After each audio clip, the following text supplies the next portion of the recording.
Welcome to Night Ember, where we ignite your spirit when the world feels dark. I was never one to believe in fate.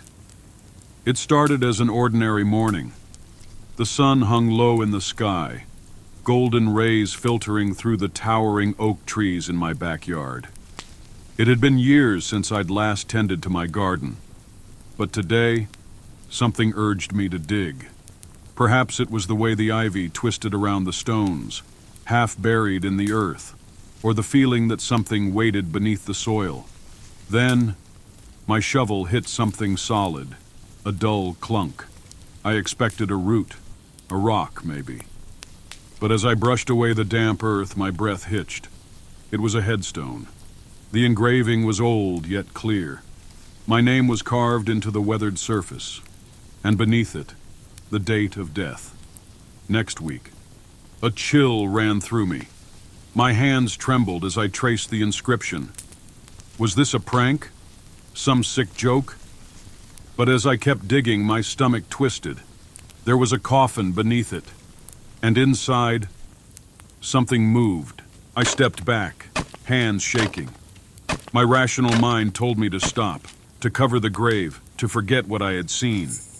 But I couldn't. The whispers rose around me, soft at first, then pleading. Let me out. My body acted before my brain could stop it. I forced the coffin lid open. The figure inside looked exactly like me. Its eyes snapped open. I staggered back, horror crawling up my spine. The corpse, no, the thing, reached for me with skeletal fingers, its mouth opening in a silent scream. Then, the world twisted. The cemetery around me was no longer abandoned. It was alive. Tombstones stood tall, freshly carved names appearing as if written by unseen hands. The wind carried voices, lamenting, whispering my name. And then I saw them, shadowy figures standing in the mist, watching me. They weren't just watching, they were waiting. I ran. My house wasn't far, just beyond the iron gates. But no matter how fast I moved, the path stretched longer. My feet dragged as if the earth itself held me back. Then I saw him. An old man stood between the tombstones, a lantern flickering in his grasp. His face was gaunt, his eyes sunken but knowing. You shouldn't have come back, he said. Back? I echoed. I live here. He shook his head. Number you were buried here. Long ago. My heart stopped. That's impossible. But the moment the words left my mouth, my memories twisted. Flashes of dark corridors, hands pulling me into the earth, my own screams swallowed by the night. I was never meant to leave. And now I never would. Remember, even the smallest flame can push back the darkness. The old man led me deeper into the cemetery. My legs moved unwillingly, as if pulled by unseen strings. There's still a way out, he murmured. Hope sparked. Tell me. He gestured to a headstone ahead. It was old, cracked, but the name was unmistakable. Mine. You must bury yourself again. I recoiled. You're insane.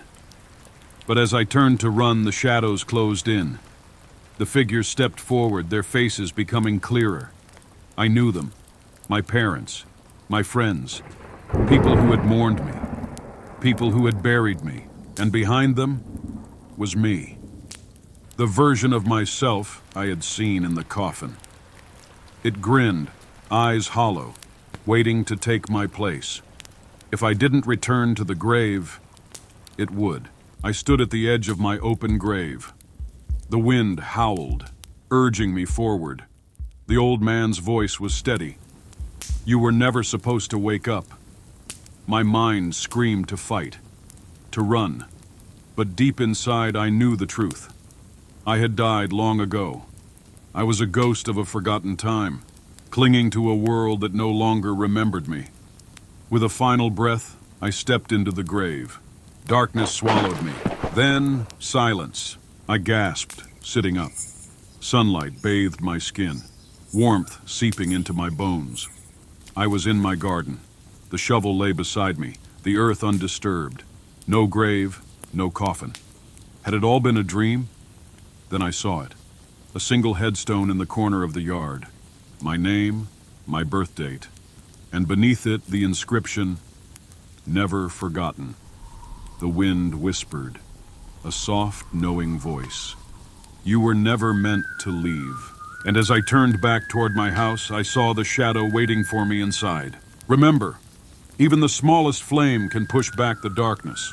Don't forget, Night Ember is here to keep your fire burning.